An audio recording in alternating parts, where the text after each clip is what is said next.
អូខេសួស្តីបងប្អូនអរគ្នាថ្ងៃនេះជួបគ្នាសាជាថ្មីនៅថ្ងៃទី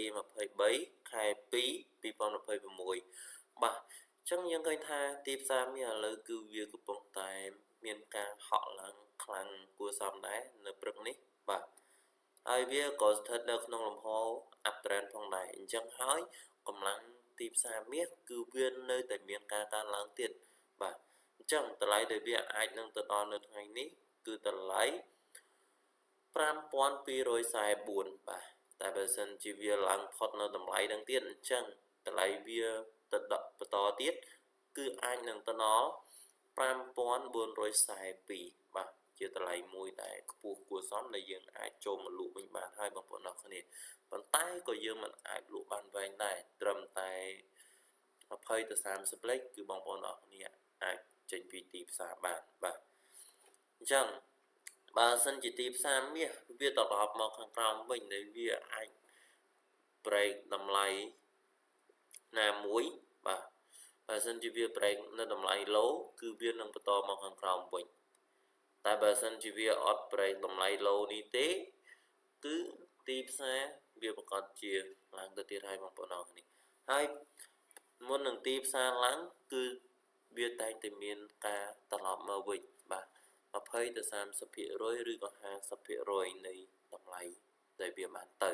បាទអញ្ចឹងហើយបងប្អូនអរគ្នាពេលដែលវា break យើងត្រូវរងចាំឲ្យវា pull back មកខាងក្រោមសិនបាទ break មកខាងក្រោមវិញចាំយើងធ្វើការចូលទិញឡើងបាទបើសិនជាបងប្អូនទាំងអស់គ្នាអត់ចាំផ្សារ break ទេគឺយើងអាចនឹងខាតច្រើនហើយក៏ចំណេញតិចផងដែរបើសិនជាយើងចូលទៅត្រូវណាតែបើសិនជាយើងរងចាំឲ្យវាបកមកខាងក្រោមសិនហើយចាំយើងធ្វើការទិញឡើងវិញអញ្ចឹងយើងអាចនឹង hold តិចតួចហើយចំណេញក៏អាចចំណេញបានច្រើនដូចគ្នាបាទចឹងហើយបងប្អូនអរគ្នាត្រូវតែមានការប្រុងប្រយ័ត្នឲ្យមែនទែនហើយរាល់ការចូលផ្សារទាំងអស់គឺបងប្អូនអរគ្នាត្រូវតែប្រើ TP ហើយនិង SL បាទកំណត់វាឲ្យបានត្រឹមត្រូវឲ្យបានជាក់លាក់កុំខ្លាចខាតបាទកុំខ្លាចខាតហើយក៏កុំខ្លាចនឹងការ hold ចំណេញបាទកាលណាយើងលេង set up TP ហើយនិង SL ហើយគឺយើងត្រូវតែទុកឲ្យវាដល់តម្លៃដែលយើងចង់បាននឹងតែម្ដងទើបល្អបាទហើយខាតក៏ដូចគ្នាដែរ